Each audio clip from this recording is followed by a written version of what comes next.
Hi అండి, నేను మీ Lakshmi village ఫుడ్స్కి స్వాగతం. ఇదిగోండి, ఈరోజు మనం ఏం చేసుకోబోతున్నాం చూసారా? ఏం కర్రీ అనుకుంటున్నారు? ఇది బెండకాయ బెండకాయ నువ్వులు ఫ్రై అండి. బెండకాయ నువ్వుల పొడి ఫ్రై అండి. ఇది చూసారా ఎలా ఉందో? ఇది రసంలోకి, పప్పుసారులోకి, సాంబార్లోకి, మజ్జిగ సార్లు దేంట్లో అయినా బాగుంటుందండి. చూసారా, అసలు చాలా అంటే చాలా టేస్టీగా ఉంటుంది. ఒకసారి నేను అన్నానని కాదు కానీ ఒకసారి మీరు కూడా చేసుకుని చూద్దరు. కానీ ఎలా ఉందో చూస్తారా? చాలా బాగుందండి. మేము చేసాం, చాలాసార్లు మేము చేసుకున్నాము. సరే వీడియో చేద్దామని చెప్పేసి మీకు కూడా చేసుకుంటారు కదా అని చెప్పి నేను వీడియో చేస్తున్నాను. నడవండి, ఇది ఎలా చేసుకోవాలో నువ్వుల పొడి వేసి ఈ బెండకాయ ఫ్రై ఎలా చేసుకోవాలో ఎంత రుచిగా చూద్దాము. నడవండి, వీడియోలోకి వెళ్దాం.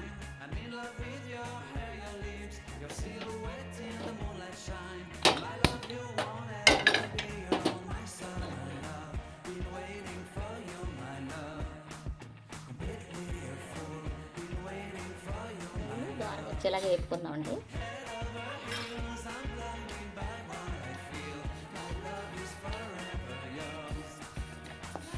దోరగా వచ్చేసినండి, ఇవి బాగానే తీసేసుకుంటాం.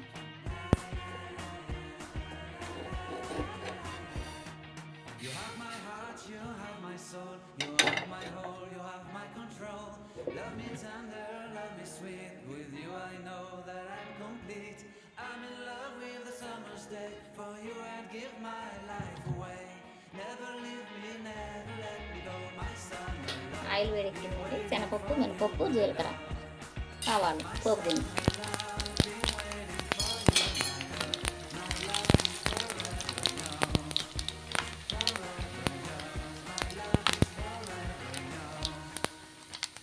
ఎల్లుల్లి రంగు 4,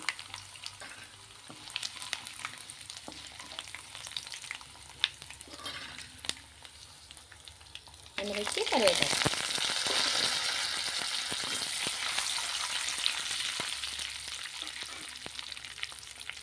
దాంట్లోని ఉల్లిపాయ, పచ్చిమిర్చి చిన్నగా ముక్కలు కోసుకోవాలండి.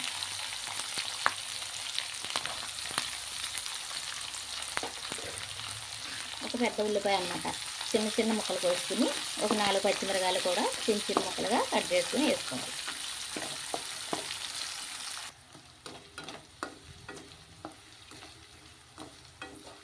మంట హైలో పెట్టకుండా సిమ్లో పెట్టుకుని బాగా ఫ్రై చేసుకోవాలండి. ఎర్రగొచ్చేంత వరకు ఫ్రై చేసుకుందాం.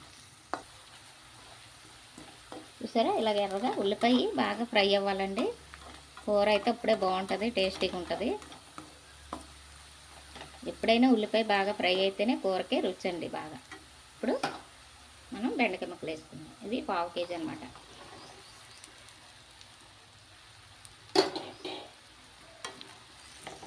బెండకాయ ముక్కలు కూడా ఇలాగ శుభ్రంగా బాగా ఫ్రై అయ్యేంతవరకు కూడా మనం మధ్య మధ్యలో మూత తీసుకుని కలుపుకుంటూ ఇలాగ తిప్పుకుంటూ ఉండాలన్నమాట. లేకపోతే అడుగట్టేస్తుంది, మాడిపోతుంది. మాడిపోతేనే కూర అంతా కూడా రుచి పోతుందండి, రుచి ఉండదు, చేదు కూడా వస్తుంది. దీన్ని ఇప్పుడు మూత పెట్టుకుందాం.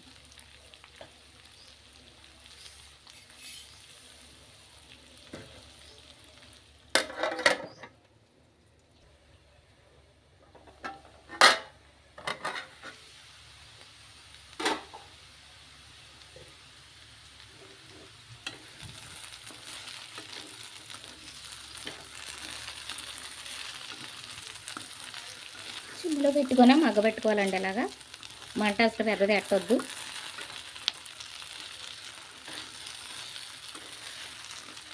మంట ఎక్కువ పెడితే మాడిపోతుంది. అది కూడా మనం దగ్గరుండి చేసుకోవాలండి. ఏ కూర వండుకున్నా దగ్గరుండి తిప్పుకుంటూ చేసుకున్నాం అనుకోండి, మధ్య మధ్యలో మాడకోకుండా ఉంటుంది. అప్పుడే కూర రుచిగా ఉంటుంది అన్నమాట. కొంతమంది పెట్టి ఆ పని ఈ పని చేసుకుంటూ ఉంటారు కదండి, అందుకు చెప్తున్నాను అన్నమాట.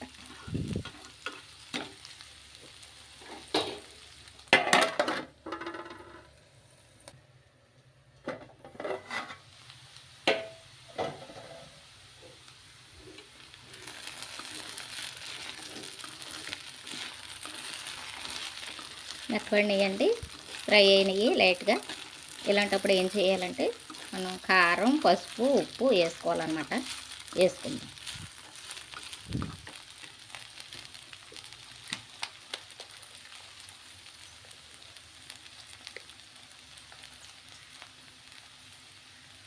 ఎందుకంటే ఉప్పు ముందు వేసుకున్నాం అనుకోండి జిగురు వచ్చేస్తుంది. అదే ఇప్పుడు అనుకోండి ఆ జిగురు రాదనమాట. ఒక స్పూను పసుపు అన్నమాట వేసుకుంటే సరిపోతుంది. 2 స్పూన్లు సాల్ట్ వేసుకున్నాం కదా, కొద్దిగా కారం కూడా వేసుకుందాం లైట్గా పర్లేదు.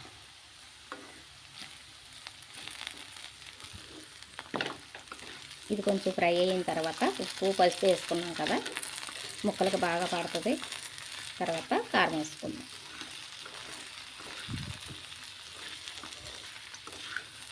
ఇదంతా కూడా చిమ్ములో పెట్టుకొని చేసుకోవాలండి. బెండకాయ ముక్కల్లో ముందుగా ఉప్పు వేసేసుకుంటే ఇది జిగురు వాటర్ దిగుతుంది కదండి, ఉల్లిపాయలో ఉంటుంది. ఆ వాటర్ అనేది దీంట్లో పట్టి జిగురు వచ్చేస్తుంది అన్నమాట ఆవిరికి. ఇప్పుడైతే ఆ జిగురు ఉండదు, పొడి పొడిలాడుతూ ఉంటుంది, బాగుంటుంది.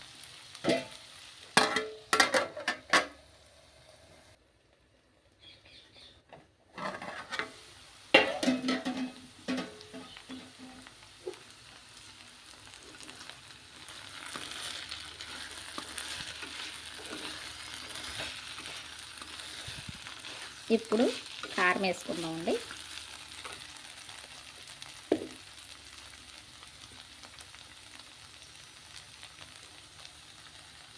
పచ్చిమిర్చి ఎండుమిర్చి వేసుకున్నాం కదా, కొద్దిగా వేసుకుంటే సరిపోతుంది. అంటే దీంతో నిండుగా 1 స్పూన్ అన్నమాట, అంతే.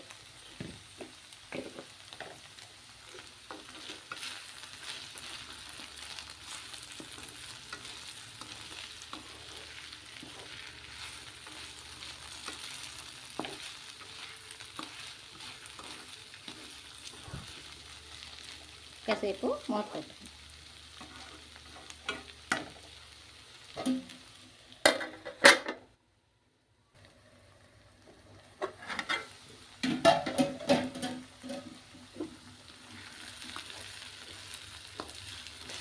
ఫ్రై అయిపోయిందండి, దగ్గర పడిపోయింది కదా, బాగా ఫ్రై అయ్యింది.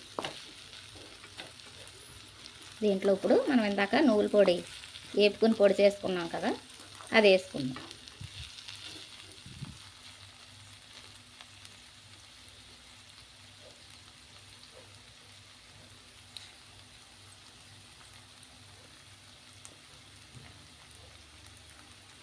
అయిపోయింది అదే.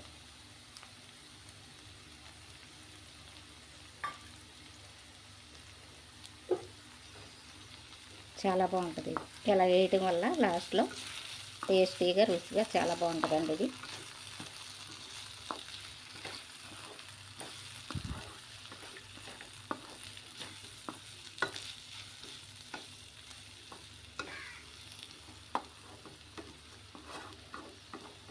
బెండకాయ నువ్వుల పొడి ఫ్రై అండి, చాలా బాగుంటుంది, చాలా టేస్టీగా ఉంటుంది.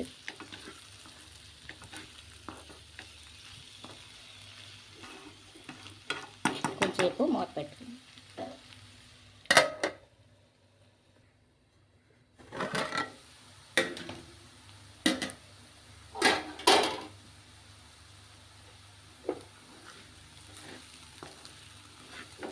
అయిపోయిందండి బెండకాయ నువ్వు పొడి ఫ్రై.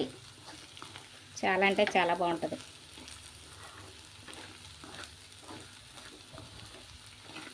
చూసారా, అస్సలు ఎక్కడా కూడా అంటుకోలేదు, పొడి పొడిలాడుతాం చూస్తున్నారా, అంటుకోలేదు. అలానే జిగురు కూడా లేదు, చాలా బాగుంటుంది ఇలా చేసుకుంటే. ఒకసారి ట్రై చేయండి. ట్రై చేస్తే మీకు కూడా ఎలా వచ్చిందో నాకు కామెంట్ రూపంలో తెలియచేయండి. టేస్ట్ అయితే చాలా బాగుంటుంది, రుచి. చారు పప్పుచారులోకి, సాంబార్లోకి, మధ్యసారులు దేంట్లో అయినా నంచుకుని చక్కగా చేసుకోవచ్చు అన్నమాట. సరేనా, అయిపోయిందండి. మరి ఇప్పుడు ఈ ఫ్రై అయిపోయింది, మన బౌల్లో తీసుకుందామా. ఆఫ్ చేసేసుకుందాం స్టవ్. అంతే అండి, అయిపోయింది. బెండకాయ నువ్వు పొడి ఫ్రై అండి ఇది. చూసారా, తయారు చేసుకున్నాము.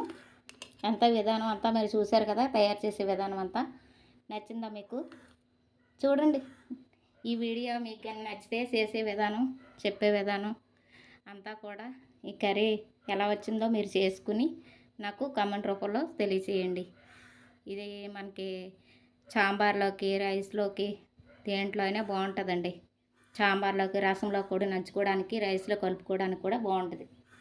సరేనా? నచ్చిందా మీకు?